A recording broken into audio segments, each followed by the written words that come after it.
Welcome, everyone, to the Information's TITV. My name is Akash Pasricha. It is Thursday, December 11th.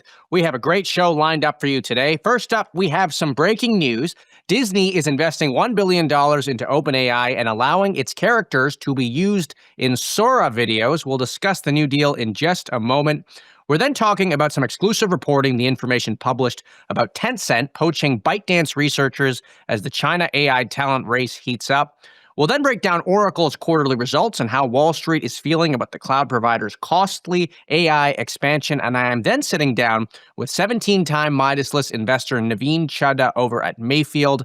And finally, we will end the show with an exclusive interview with the new CEO of TalkShopLive, the live streaming e-commerce platform. It is a big show, and so let's get right on into things. Disney and OpenAI are announcing a new partnership this morning. Disney will invest $1 billion into OpenAI, and as part of the 3-year licensing agreement, it will allow its characters to be used in AI-generated videos on OpenAI's Sora app. Joining me now to discuss the deal is Martin Peers, our co-executive editor here at The Information. Martin, good morning. It is quite the deal. What do you think? I think this is a great deal for OpenAI. It's a triumph for the people who make announcements there and who negotiate deals. I don't understand the deal from the Disney point of view. It's not quite as clear what they get out of it. Let's just think about this for a moment. OpenAI has had this Sora video generating app out there for a while. They've had a lot of criticism from Hollywood that it allows people to make videos using famous people's images without permission. CAA, for instance, put out a statement criticizing OpenAI and saying that they really should kind of reach some kind of deals. So this agreement with Disney, firstly, insulates OpenAI from criticism that it's not working with Hollywood. It immeasurably increases the value of Sora, the app, because now people can go on, they can say, make me a video with Luke Skywalker's image, or make me a video with Iron Man, and that's part of the deal. OpenAI gets $1 billion from Disney as part of the investment, and Disney has also committed to use OpenAI's products. What does Disney get out of this? Well, it's a licensing agreement, so presumably Disney is getting paid some money, but there's no mention of that in the announcement. Disney gets to use some of the videos on its Disney Plus streaming service, which maybe adds some value. I'm not sure. The other thing is it makes Disney look AI forward, which, from the point of view of investors, maybe has some value. But really, the risk is that these characters will get overused and that their value will be diminished over time. There's also the risk that people could create, awful videos using famous characters like Mickey Mouse. I mean, you can just imagine what people could do with some characters and AI. That could really hurt the Disney brand name. So to me, this seems like a deal that's really in the interest of OpenAI. It's not clear that it really helps Disney at all, apart from making it look like Disney with the OpenAI. Sorry, making it look like Disney is kind of up with the times. And let me ask you one question. Just in the history of Disney, does Disney have a track record of making investments in really forward-looking technology like this, or is this seemingly surprising from that sense? I'm not sure it's that surprising. I mean, I think under Bob Iger, the CEO, Disney has been very forward in terms of tech. He met with Steve Jobs at Apple years ago, and that's when he was able to negotiate to buy Pixar and also to work with Apple. I mean, I think he's very conscious of technology and how it affects entertainment. I'm just not sure in this case, though, what the value that Disney really gets out of this deal. Right. Great. Well, Martin, I want to thank you for coming on. It is a quick-moving story, and like you said, more questions than answers in some cases, but it was certainly one that took surprise, or took us by surprise this morning. That is Martin Pierce, our co-executive editor here at The Information. Okay, the talent wars have reached China. The Information reported exclusively today that Tencent has poached researchers from ByteDance in a familiar story to what is playing out here in the United States. Joining me now is Juro Osawa, one of our Asia correspondents who co-authored the story. Juro, welcome to TITV. It's great to have you here. Hey, gosh. Good to see you again. So tell us about this story that you published today on the talent wars shaking out in Asia. Sure. So our story is about how the battle for top AI talent is heating up in China. And we are looking at how Tencent is aggressively trying to poach the best talent from ByteDance. ByteDance is a company that owns TikTok. And to attract those researchers, Tencent sometimes offering to double their salaries, and it has already hired some of them. And Tencent is one of the biggest and tech companies in China, and but when it comes to developing AI models, it has been kind of lagging behind. And our story shows that Tencent's really, finally getting serious about building a stronger research team, and it is trying to bring more talent to compete more aggressively in AI models. Now, you mentioned that some of the salaries have been doubled in some cases. How big are these salary packages now compared to the hundreds of millions of dollars that we see AI researchers getting paid here in the US?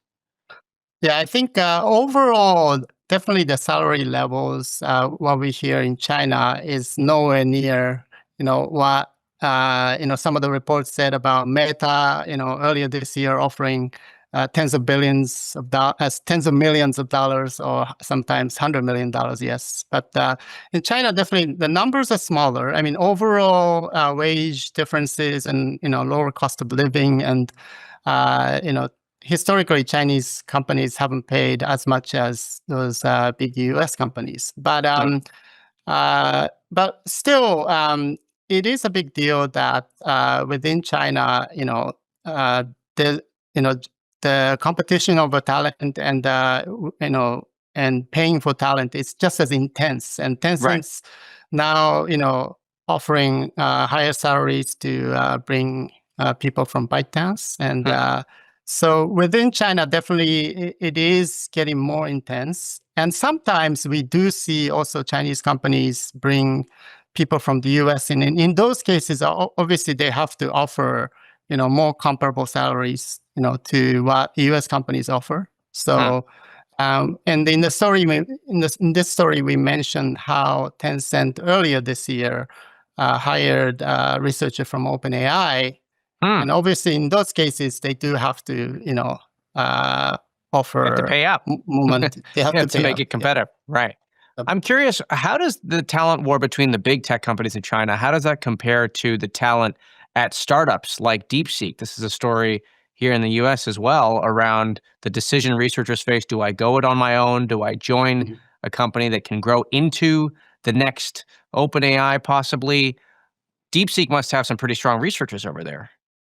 Yes, and one thing that's quite unique about DeepSeek is that it did rely a lot on domestic AI talent. So a lot of Chinese researchers who were educated in China, from Chinese universities, PhDs from Chinese universities, and that in China there is, a big pool of talent coming out of places like Tsinghua University, where PhD research labs, those researchers often are hired as interns for DeepSeek or other startups.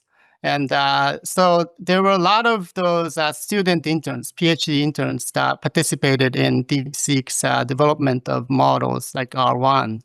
So that's a big talent pool. And in the case of big tech giants, you also do see people who have studied in the US, because there are a lot of Chinese researchers who come out of, who get their PhDs in the US at the top US schools, and then Some of them stay in the US to work for Silicon Valley companies, but others also, go back to China and work for Chinese companies.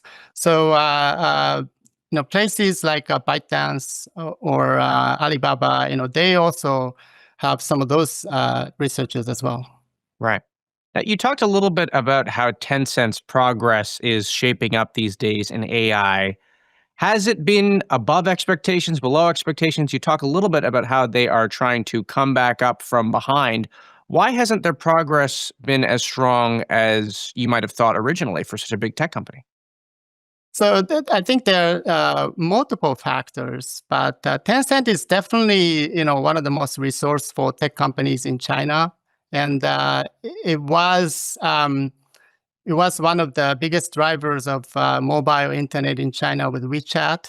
But its strengths people see this Tencent strengths as the ability to build, the best apps and make them really popular, drive a lot of traffic, and like WeChat and other apps, right? And so when the battle became really the new AI battle, you know, they face a different kind of challenge. Like the ability to develop the best model is very different from what they're good at with developing, products, the applications.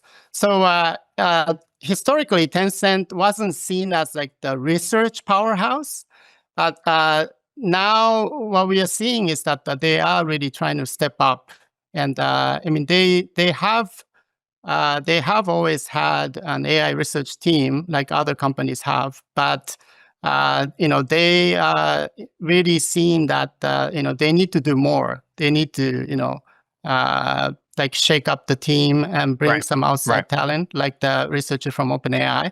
So those are the changes that we're seeing. Let me ask you one more question before we let you go. This is all dealing with the pool of existing AI researchers, and they are certainly in scarcity in the US, in China. I wonder if you can speak to at all any of the training programs or any of the education, how that is shaping up in China or in Asia more broadly. Is there a concerted effort there to train more machine learning researchers and engineers to create more supply of this cutting edge talent? Definitely, like China does produce a lot of PhDs in that field now, and like I mentioned, Tsinghua University, for example, is in Beijing. It's a big institution for that, and there are some startups also that came out of that university's researchers. And there's a startup, for example, in Beijing called Chupu, which we wrote about before. So they were set up by some of the top researchers from the university, and then they also hire some student interns from that university. So there is a sort of those they're not necessarily training programs, but there is a lot of hiring of PhD interns, which it's not just that startup, but a lot of other big tech companies also do that. And those are sort of becoming the training programs in a way. Though those interns are being given a lot of responsibility in a lot of cases, and they did participate in the development of very important models at DeepSeek and other places. Great. Well, Juro, I want to thank you for coming on the show. It's a great story and one that I think we'll be watching more closely. Thank you for coming on. That is Juro Osawa, one of our Asia reporters here at The Information. Okay.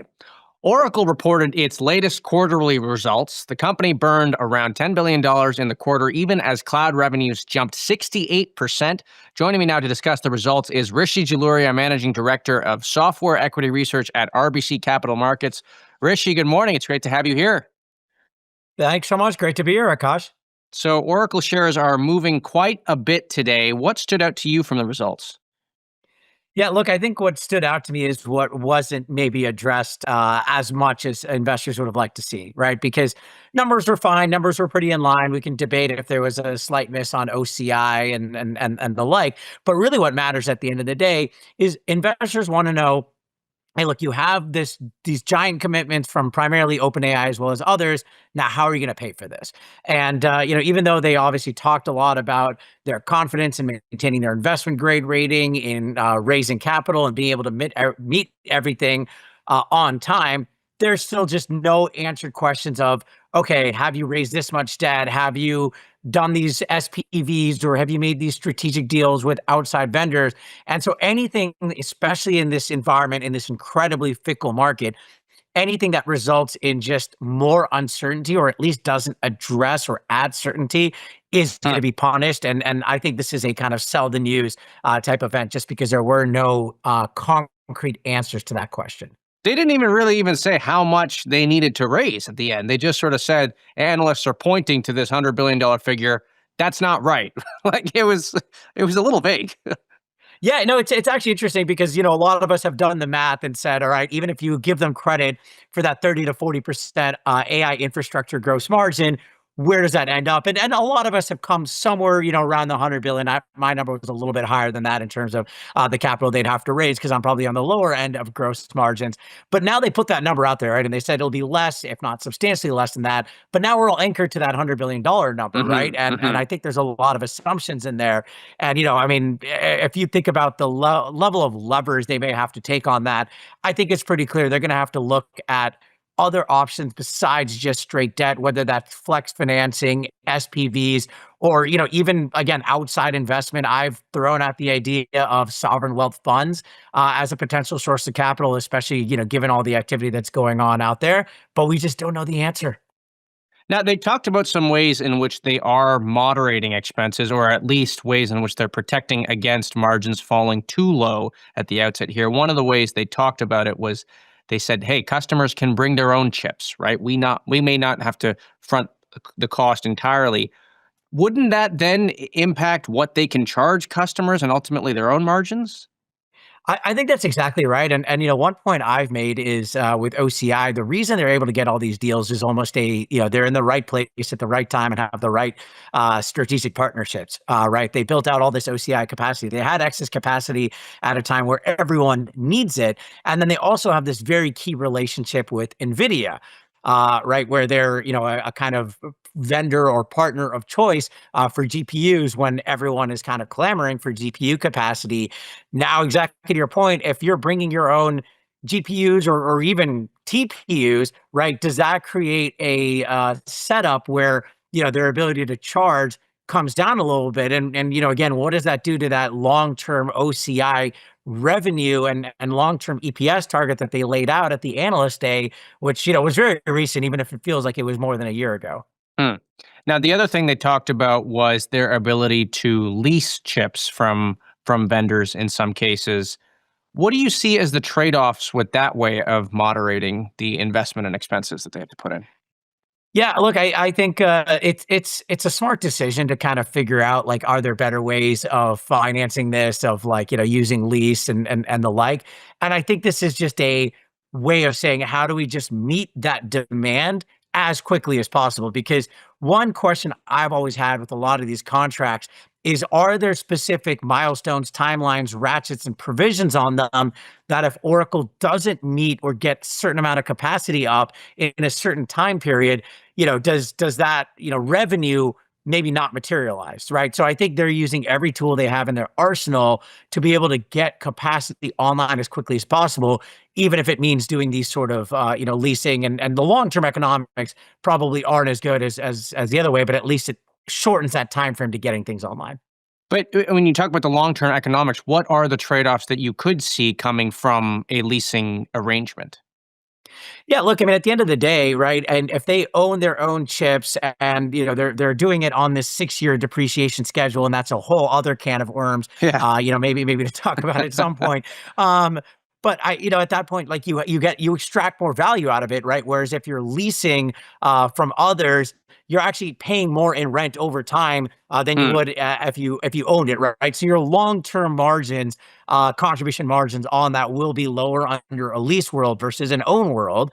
But again, if that means that it just speeds up the ability to get capacity online and meet these demands, that's not necessarily a bad thing. I want to ask you a little bit looking further into the future. So let's say they're able to build out this infrastructure and eventually get to positive gross margins, the 30-40% range that they've talked about.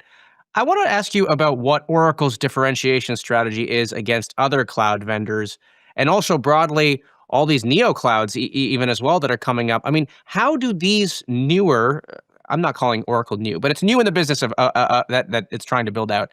How does Oracle look to differentiate itself against the hypers or the big three? How do the neo clouds look to differentiate themselves? Is this just a bet that the market is so big that there will be enough demand for everyone, or is this not going to be a situation where there are winners at the end of the day?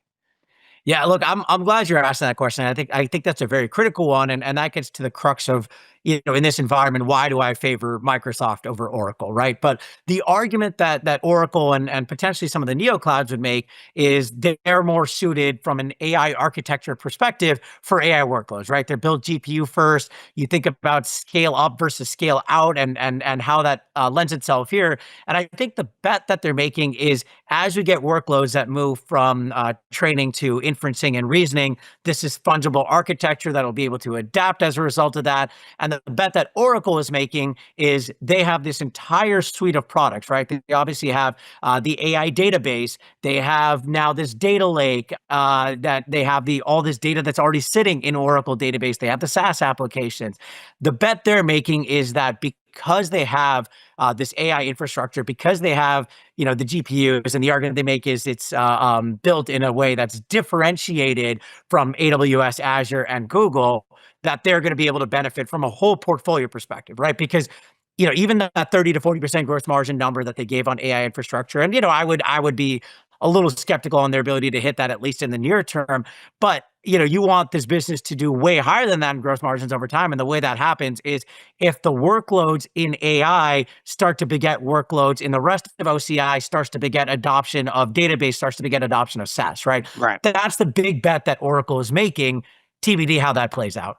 Great. Well, I think that's a good place to leave it. Rishi, thank you so much for coming on. We appreciate it. That is Rishi Jaluria, Managing Director at RBC Capital Markets here on TITV. Okay, our next guest is a 17-time Midas list investor. He has seen 18 of his companies IPO and 27 get acquired. He's invested across everything from AI to crypto to ride-hailing to e-commerce. Joining me now is Navin Chaddha, Managing Partner at Mayfield. Navin, good morning. It's great to have you here on the show. Absolutely. It's a pleasure and delight to be here. So I want to start by talking about what's making news this morning, which is Oracle shares are down. We just had Rishi Jaluria on talking a little bit about Oracle's value proposition against other hyperscalers and broadly how these neo cloud companies are going to look to compete against the traditional cloud providers. And the argument that he made, which I think is what they'll say too, is that, look, we are specialized in AI workloads. In Oracle's case, they say, well, it's a bit of a flywheel, right? We've got the cloud, we've got the applications, we've got the database. My question for you is, do you think that is a viable value proposition? Do you see these neo cloud companies even surviving in the long run against these hyperscalers? So I think it's going to be a tale of two cities. First, in order to win in the cloud for AI, you need to have strong balance sheets. And some of the hyperscalers make so much money in their core businesses that they can fund this growth. The neo clouds have to continuously keep raising money, and so does Oracle, because the cash flow from operations is not that high. So as long as there is this astronomous demand, extraordinary demand, and we're a supply constrained market, everybody is going to rise. Once the demand starts slowing down, it's going to be a problem. So in the short run, as long as these companies can keep raising money, they'll be fine. But once the demand slows or that capital dries up, it's going to be a huge, huge issue. Now, thinking about the ways that the financing could dry up, as you mentioned, demand is one factor there. And as soon as that starts to get worrisome, perhaps the debt markets won't be as generous. If we sort of think about the other levers that you think could dry up debt markets, what are some of the other levers that you think could have an impact on whether or not people are willing to finance these businesses. I think it's also going to be, besides the debt market, how's the stock market doing? And can the market cap of the Magnificent Seven or the key drivers of the AI companies keep rising? And today, there is infinite supply of capital, not only in the debt markets, but also in the private markets. But it's all looking at the growth that is happening in public markets, and that money from the profits that is being made is recycling into some of these plays. So it's not only going to be the slowdown in demand, it's also going to be multiple effects that will be created as these public stocks start coming down in value because the growth slows. So both those things are going to affect. And then the third thing I would say is, where is your differentiation? And this is where we have seen the platform plays start bundling hardware with software. So essentially, if you're just going to be built on NVIDIA and third-party models, where is your differentiation? And as the market moves from training to inference, vertical integration is going to matter a lot. And that's where companies like Microsoft, Google, Amazon, and Meta are going to have a huge, huge advantage. So in short, what I'm hearing from you is it feels like the big will continue to get bigger. Absolutely. And this on the infrastructure side. Okay. And a lot of the value is going to accrete to those people, but the story might be different as you move up the stack. And that's just what's going to happen in this market. And so I think this is a nice segue then into an area that you have called Cognition as a Service, which is your focus. And look, it's not an acronym that the CAS acronym. I haven't really focused or heard too much about it. What is Cognition as a Service? Yeah, so our belief is, first and foremost, AI is just not a technology. It's going to be available as intelligence as a service. And we are calling it's Cognition as a Service. And similar to what happened in the cloud era with IaaS, infrastructure as a service, on the business layer with software as a service, intelligence is going to be available on demand. And using NVIDIA and the models, that's what is going to get provided to everybody. But then there are going to be opportunities up the stack. So essentially, once you have Cognition as a Service platforms which get built, you need data. You need middleware and tooling technologies to build AI apps. And over time, the value will start accreting into AI native applications, but also what we call AI teammates, which are digital companions built on agentic technologies, which help humans reach superhuman levels. And that market, you're not taking share from enterprise software, which is a $600 billion industry. You're going after the knowledge worker spend, which is 30 trillion a year. And if 10 to 20% of that moves to this AI teammates built on agentic technologies, that's a $3 to $6 trillion market, 5 to 10x of the enterprise software market. Right. So that's what is going to happen in the digital world. But in the physical world, the markets are even bigger. And that's where, if Cognition enters, you're going to have now digital companions in the form of machines and robots, which will complement and augment humans. So that's where this market is heading. AI is just not going to be a replacement technology. It's going to be my digital teammate or physical teammate, which will allow me to do things that weren't just possible before. So we are very, very bullish on intelligence being available as a service. It gets packaged into what we are calling Cognition as a Service. And it allows us to enter an era of collaborative intelligence where AI and humans work together to make humans 100x. Let me ask you this. Is the business model then in this new Cognition as a Service ecosystem, is the business model similar to where software companies were going in terms of consumption-based billing? Do you see new business models coming up? How do you think about that? Absolutely. So I think when you move to cognition as a service, your pricing and business model is going to move into outcome based. And that's what we have seen with the model companies. This is not going to be a per seat license. This is going to be, you improve my productivity by X, I give you Y. You improve my revenues by A, I give you B. You help me improve my operational costs by C, I'll give you a share of that. So we're going to move completely to essentially an outcome-based pricing model, and it'll be consumption-based. It's not going to be per seat. So the companies have to just not innovate in order to do well in this era on the technology front. They have to also innovate on the business model front, and that's where they can leapfrog the traditional companies, especially the ones which are public. We saw that with SaaS doing it to enterprise software.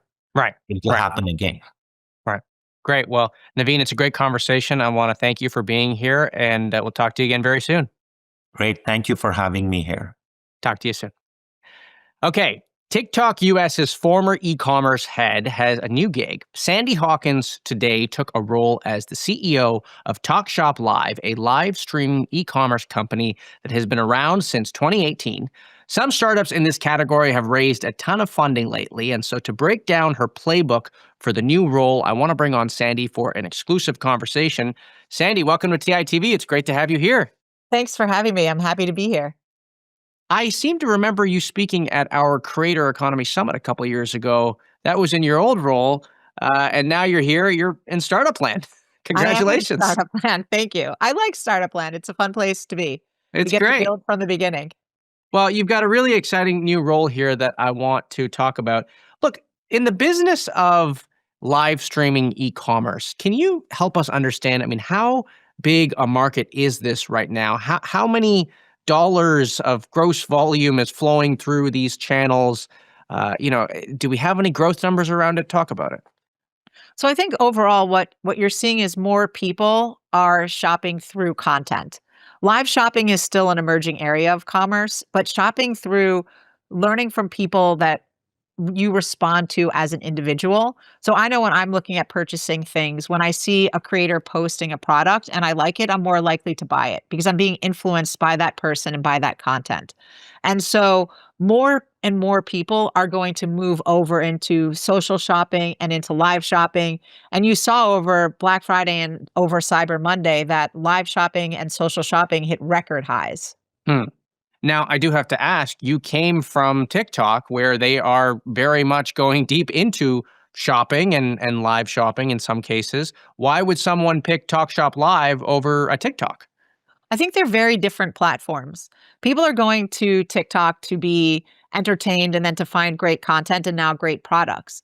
People are going to TalkShopLive or leveraging TalkShopLive as a platform so that they can go live across multiple platforms. So they can go live across Meta or YouTube and other places so that their products can be seen across many people. So imagine as a celebrity or as a creator, you're looking to go live. You can now push your live through TalkShopLive into many platforms. So you only have to go live once instead of thinking, how are you going to repurpose this or redo your live for every single platform? Now, am I wrong here? I seem to recall Instagram having gone a little bit deeper into the shopping ecosystem, and then that conversation sort of died down a bit. Did they pull back a bit on Instagram, or where does that platform sit? From a live perspective or from a shopping from a shopping perspective? I see products on Instagram all the time personally. And I know a lot of my friends do too. So I'm an active Instagram shopper, admittedly. Okay. I think it's more, where is that shopping and how is that shopping taking place? So if you look at a platform like a TikTok, that shopping is all taking place, or most of it is taking place through TikTok directly. When you're looking at something like an Instagram, the shopping is taking place at that web merchant.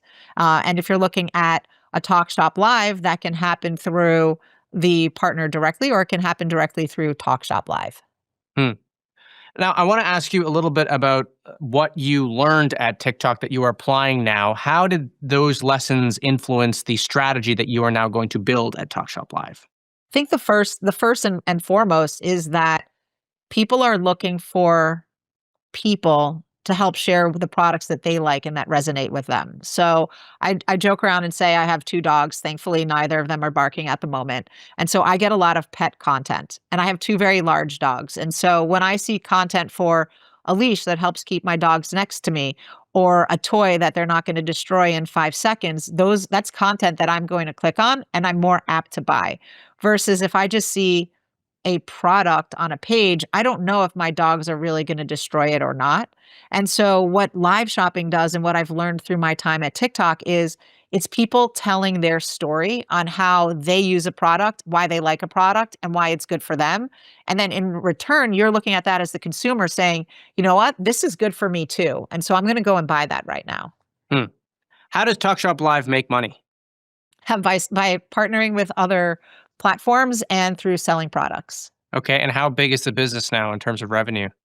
We're continuing to grow. I'm unfortunately not able to share those numbers right now. However, I know that with the live commerce space, there is so much room for growth, and I'm super excited to see where we can take the future of the platform and live shopping in general. And tying all these points together, there have been a ton of venture capitalists that have taken a hand at investing in live shopping and backing these startups. A ton of founders have made some big attempts here. What's different about this moment? Culturally, just taking a step back from a consumer perspective, is it something about live? Is it something about AI? Is it sort of a pushback against AI? Like, what's different about this moment that you're bullish about? So I've been bullish for live shopping for a couple of years. It's not going to happen overnight. I think that's always the expectation is when you say that it's here, it's going to happen right away. I think what's different about now is you have a generation of new consumers in Gen Z and in Gen Alpha that have grown up consuming content through video. And they're used to seeing creators that they love every single day talking about different products or using different products. And so live shopping is just the next iteration of that. It allows that younger consumer, and then what the younger consumers do, the older consumers generally tend to follow, but allows you now to just close that loop instantaneously. So you see somebody that's talking, my daughter is very into makeup these days. So if she sees somebody that's talking about a mascara, she wants to buy that mascara. Is that good or bad? I don't know. As a mom, I have mixed emotions, but as live shopping, I feel very strongly that if there was a link for that mascara right there, my daughter would buy it. Great. Well, Sandie, congrats on the new role. We appreciate you coming on the show, and I look forward to keeping track of how things go over at TalkShopLive. Thank you so much for having me. It's been great conversation. Appreciate it. Thank you. Okay, well, that does it for today's show. A reminder, we are on this stream Monday through Friday at 10 a.m. Pacific, 1 p.m. Eastern. I want to thank Amazon Web Services, who is our presenting sponsor for this production, and I want to thank you for tuning in. We really do appreciate your viewership. I'm already excited for our next show tomorrow. Have a great rest of your Thursday. Bye-bye for now.